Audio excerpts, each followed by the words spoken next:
So one thing with Hub Console, we talked about a little bit about processes, that all these things, like any process if you select or any configuration you select, all the behind the processes, those processes are listed down over here.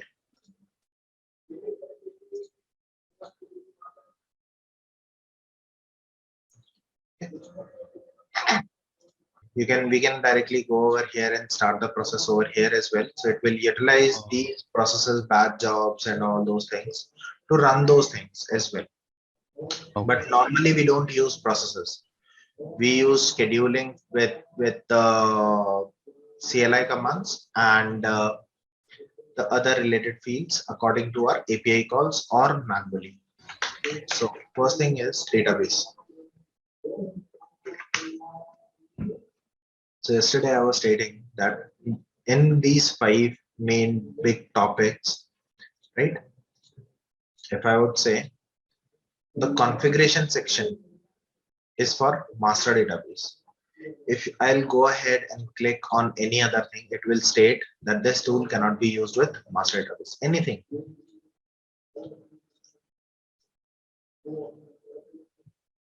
If I'll select any database, let's say, if I'll go ahead, select the database, which is an ORS database, and if I go into configuration now, it will state that this tool can be only utilized with master database, right? So basically only that configuration. So configuration is somewhat, you can say, a little bit, you can go ahead and do configuration on this. Rest things are mostly for viewing the configuration which is set in the configuration XML file, which is configuration properties for CMS. Okay.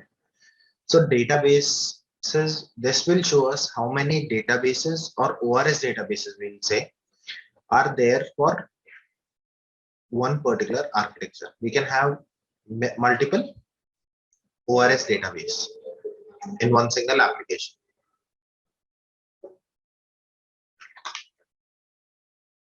So let's say we have 2 different domains and the customer or the management does not want the product and the customer side to be merging or to be having a connection anyhow.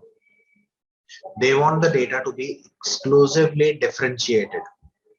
Then we'll go ahead and create 2 different ORS. One would be there for customer and the other would be for product. So accordingly, over here we have 2 different ORS. One is I'm using, and the second one is something which candidates are using for creating the stuff. Okay, whatever we'll be going ahead. The downwards properties are the properties like the connection string, how many rows in a API when the API get call is done, how many rows they will get from that API, that is being listed over here. So if we increase it, it will go ahead and impact our system adversely. Or we can say it's a direct proportionate or indirect proportionate to performance. That if you'll increase this, your performance will get decreased. Okay. So mostly we don't go beyond 3000 rows and 200 is by default.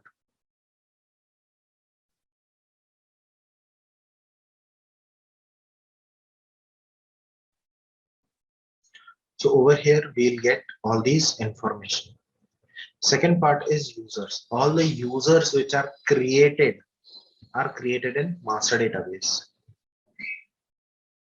Users are never created in your ORS database. In ORS database, we'll be assigning these users to a specific role.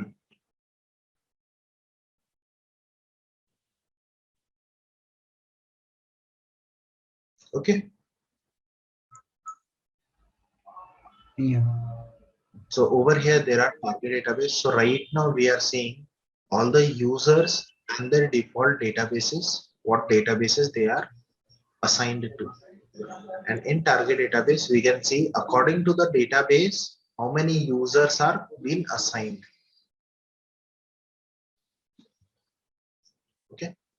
And the global password policy is there so that if there is a need that the password needs to be in some kind of pattern, there should be certain number of global limitations that okay, that your password would be expired in this many days.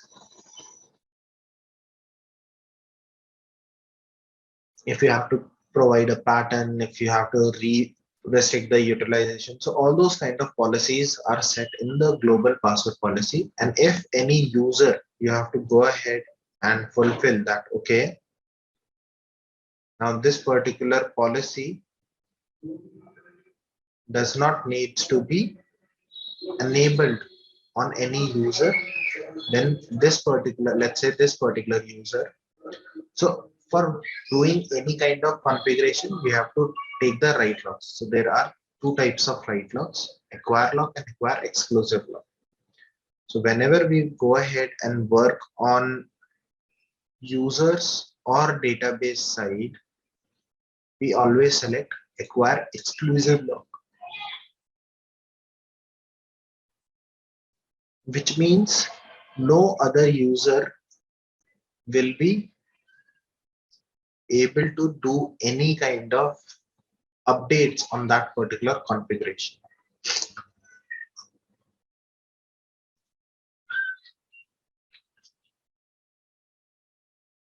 Okay, normal. Otherwise, we always acquire logs.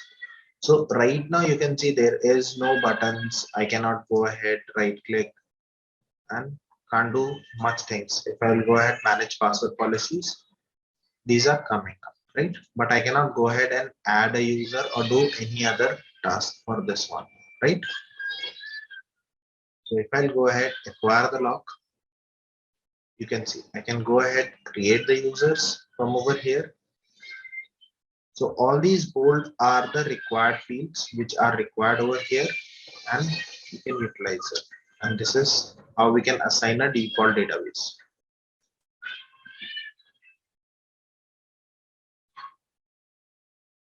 Okay.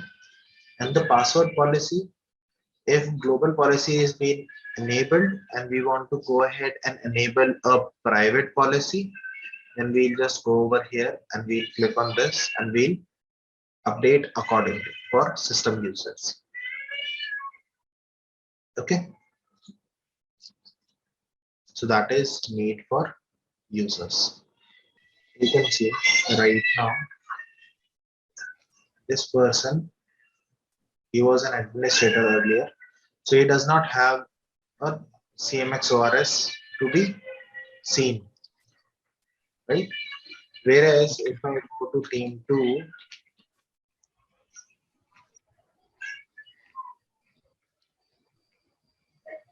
which I have gone ahead and given the access for that one, still that is not coming up.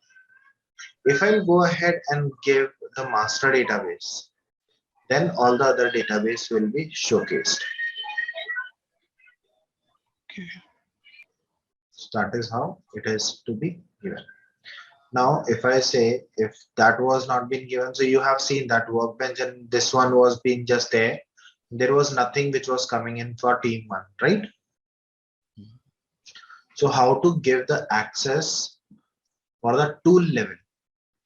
So first thing is security providers. So this is just for information that what all security providers are there for authentication, authorization, and user profile providers.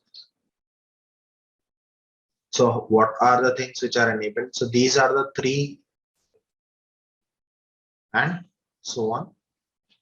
Facilities or functionalities given by MDM.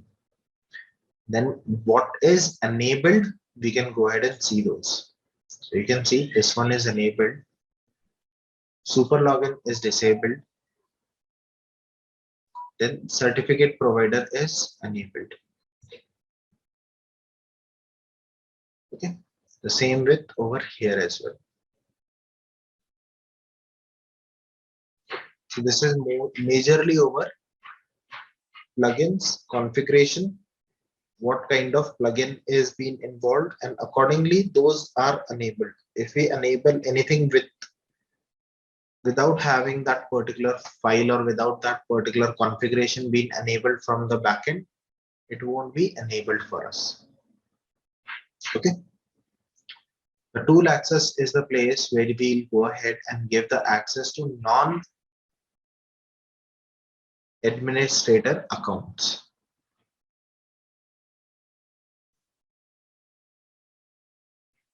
Okay, non-administrator account. So right now we just went ahead and removed the team one as admin, right? From over here, we just remove the administrator, correct? So how we can go ahead and give, these are all 5 different topics or bold configuration sections. So if I want configurations to be given to this person, I'll just go ahead and shift this one.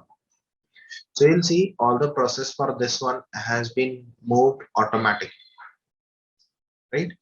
And in this one, if I don't want, let's say, users to be over here, I'll just remove this.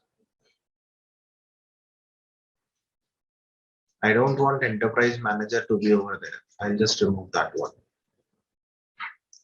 Tool access.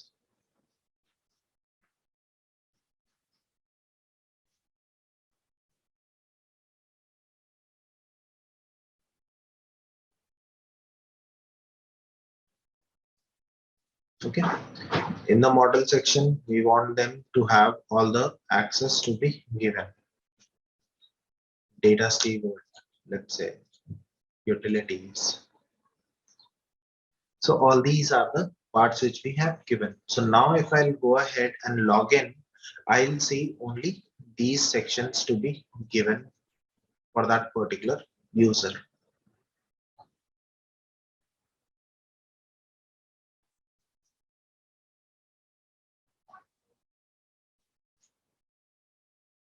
So this is how we give tool access. Tool access means MDM access, MDM Hub Console access. Okay.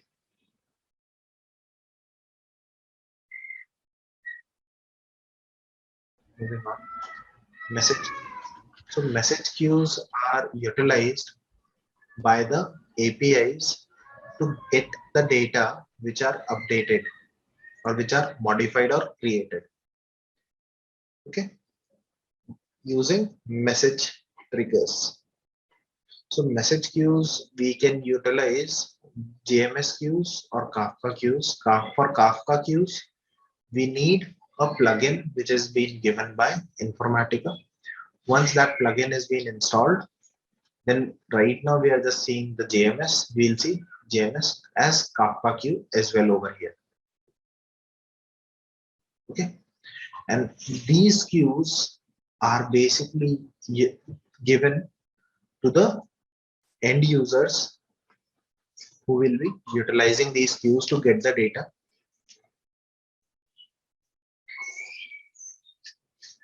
which are being manipulated or created in MDM itself. Okay, so how to create it? We'll just go ahead, add the message queue. We'll just give the name and that's it. So if we want, we can say Q2. This is being. Now either this queue can be unassigned, used by message triggers. Legacy event XML is a different thing, which normally in 10.4 is not useful enough. So we'll just go ahead with message triggers and we'll go ahead and save. So this particular queue will be utilized, and the data, whatever data we'll be going ahead and putting, that will be going ahead into a repository table for data changes, which is C repos data MQ data change. Those connection settings are being given by the admin team itself, because they are the ones who set this, the application layer and everything, right? They install it and all those things. We just go ahead and create the queue. They'll utilize the name of the queue, but at the end of the day, it is the connections, the ports that will be opened by admin, and they will be giving the connection string for them. And in that, they will see both these queues and they'll select which queue they want to go ahead according to our information, that okay, this Q2 will be utilized for this particular reason, Q1 will be utilized for this particular reason. We can go ahead and name them accordingly. So we will be utilizing this JMS queues for our schema. So let's say you have got a record. So your requirement was basically any record which is created inside MDM or it is being updated in MDM. All those things needs to be sent. Okay, via queue, message queues. So we will utilize message triggers, like we have SQL triggers, right? Attribute, we just go ahead and put the triggers on which event the trigger should happen, right? The same thing happens over here as well. So we have two different ways to send the data. One is we'll just go ahead and utilize the default format in which it will be given the IDs of the record, so that it will be faster and they'll just get the ID, and with that particular ID they'll go ahead and do a get call in the MDM and they'll receive that particular data, and that get call can be done via a SOAP or a REST.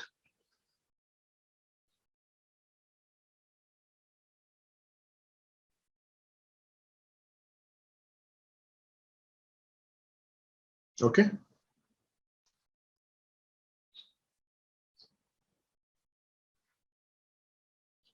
So message triggers, how that will be done, how this queue will be utilized, we'll be seeing forward. No issues in that, because we have Okay. not gone ahead and we are not creating any schema right now. We are just going through all the properties over here. So all these properties we'll be going ahead. But first, I just wanted to go through each and every settings and what will be done in later on. I'll just tell you accordingly. Okay. So message queues are created only once. Let's say you won't be creating message queues multiple times. You'll just create the queues according to your requirement once, and that will be utilized by all your ORS, all your message triggers in the same section. So queues are created in master database. That is why, because a single queue can be utilized by multiple ORS data. Then there is repository manager. This is something which is majorly important and is utilized by developers in very frequent way. First is to validate the ORS. The validate of ORS means any issues which is there, any errors, any warnings on towards the database itself will be showcased over here for our ORS databases. So if there is any issues, then you cannot go ahead and export your configuration, you cannot import your configuration, you cannot promote your configuration. Okay. So over here, that is for validate. Validate is something which will be utilized multiple times. Okay. Then is your promote. Promote is utilized for doing multiple promotions or multiple migrations according to our sprint level. And what we need to go ahead and do a promote for. It's a pick and choose kind of a thing. Module level promotes. It is utilized to send the configuration from one environment. We go ahead, export it, and we import those configuration according to what is needed to be promoted. Okay. Second thing is import. Import can only be done once in MDM lifetime, because import needs the empty ORS. Import you cannot go ahead and do even if you have created a single thing in the ORS. If you have created a single configuration, you cannot import it. What you have to do? You have to go ahead and promote always, because import doesn't take chunks. It takes the entire configuration and it creates everything. It does not recreate, it does not replace, it just creates.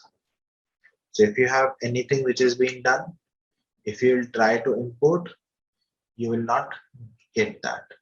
I have an export, I can showcase you that.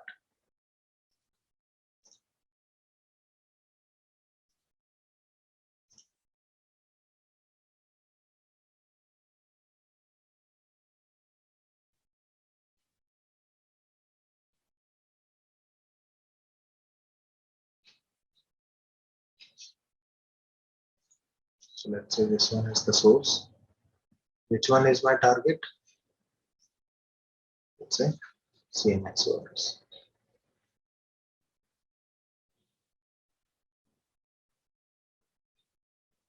Right? So unless and until it's a empty ORS, you cannot go ahead and import it. Okay.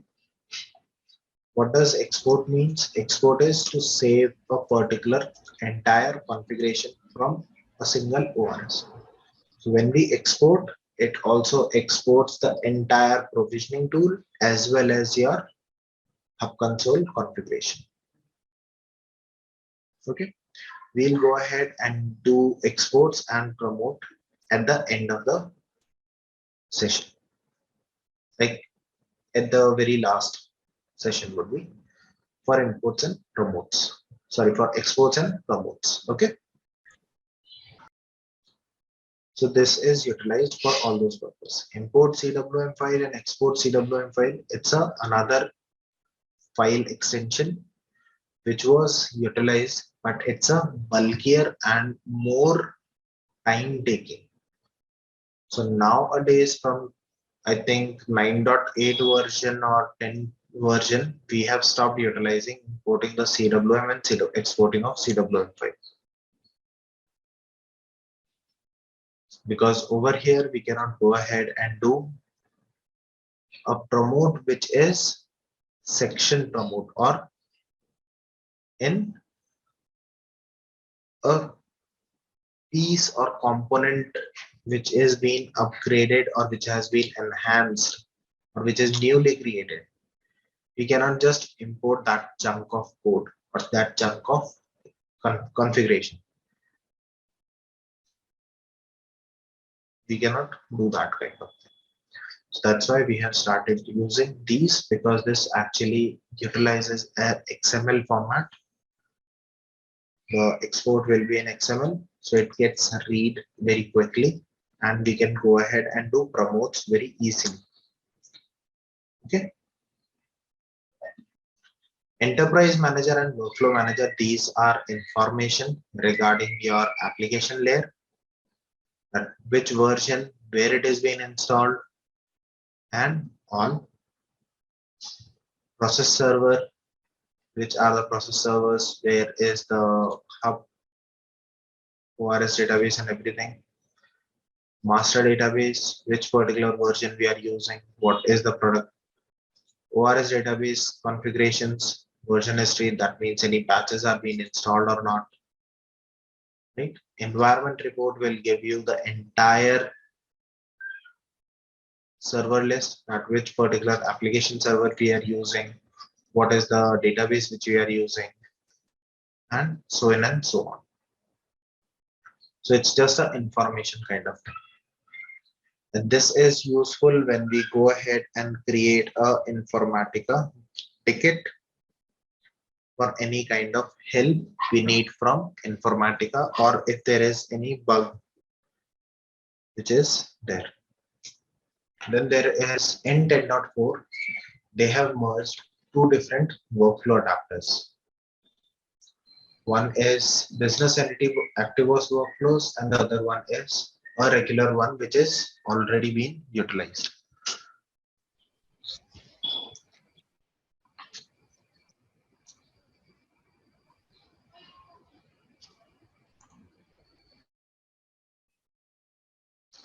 So this is where we can see what all adapters we have and what are the workflow engines which we are using.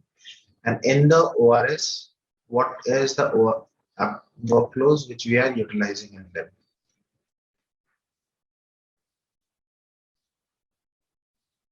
So if you want to go ahead, add another one adapter, you can go ahead and add. But that would be which one we want to use. Let's say BE you want to use. Over here we are utilizing localhost, so we'll utilize that one.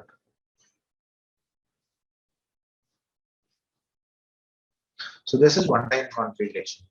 Once that has been done, it's been done. We never see these things again and again, or we won't go ahead and create it multiple times. Okay.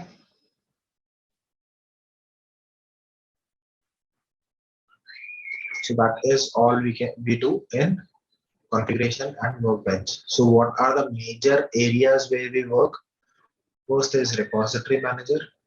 Second one is users, because sometimes what happens is people go ahead and put multiple times the credentials wrong, and they try to lock that particular account at the end of the day. So we have to go ahead. Right now, if I go into users, I will not see any unlock of user, right? Because the user is already unlocked. But if a user is locked, then one more additional configuration or one more additional option we'll get over here as unlock. We just have to click that and the user will be unlocked. So that is a simple task. Because of that, users becomes a frequent visit in production environment. Other than that, we only use dev, test, or stage, whatever environments are there. We'll use a repository manager multiple times just to validate the ORS, find out if there are any errors are there or not. And being a developer, being into development side, we don't care about warnings. We only care about errors. That is something which we need to rectify before we do any other thing.